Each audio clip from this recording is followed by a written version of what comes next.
guilt, when it helps versus when it hurts. Most people see guilt as a negative emotion that should be avoided. When guilt appears, the first reaction is usually to find ways to get rid of it, by blaming others, justifying actions, or simply burying it deep inside. But guilt is not a single enemy. It is a double-edged knife that can become a tool for growth or a weapon for self-destruction. It can guide us back to the right path, or paralyze us and slowly erode our self-worth. The difference lies in what you do after feeling it and how long it stays. So, what are the 5 dual faces of guilt?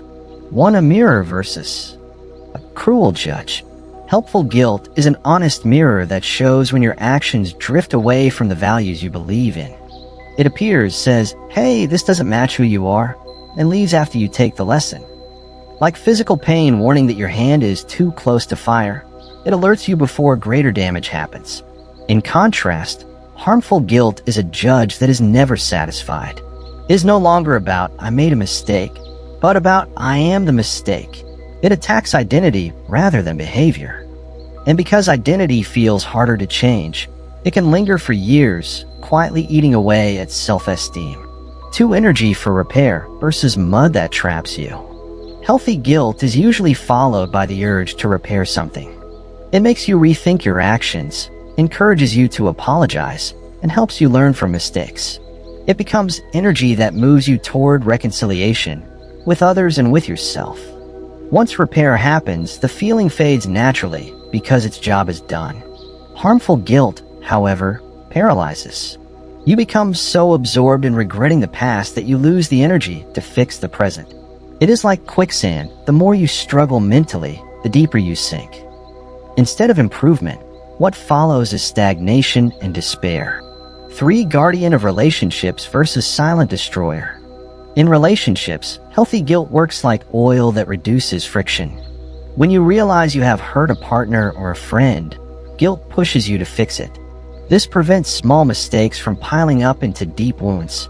Without guilt, people could keep hurting others without care, and relationships would slowly collapse. But harmful guilt damages relationships from within. It makes you so afraid of making mistakes that you become stiff and inauthentic. Or it makes you apologize endlessly for the same thing, which eventually exhausts the people around you. At that point, guilt stops being glue and becomes poison. 4. Proof of morality versus a mask for other emotions. Ironically, guilt appears because you have values. People without conscience rarely feel guilt at all.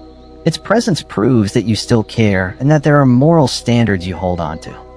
Feeling guilty after lying shows that honesty matters to you. It is evidence that you have not lost your humanity. But sometimes, what looks like guilt is actually a mask for deeper emotions. Unexpressed anger turns into guilt. Disappointment with yourself becomes guilt. Fear of taking risks disguises itself as guilt. This version is confusing because the real source is hidden. You feel guilty, but you cannot clearly identify what you did wrong.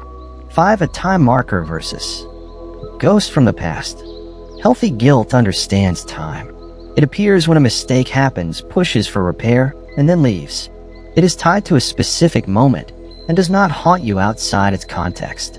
It simply marks that something needs to be addressed now. Harmful guilt does not recognize time. A mistake from 10 years ago can still feel fresh as if it happened yesterday. The person you hurt may have already forgiven you, or even forgotten, but the guilt inside you keeps replaying the scene endlessly. It becomes a ghost that haunts rather than a lesson that has finished its job. At this stage, the problem is no longer about repairing the relationship with others, but about the inability to forgive yourself. The point is, guilt is not an enemy that must be eliminated. It is a moral sensor that sometimes needs recalibration.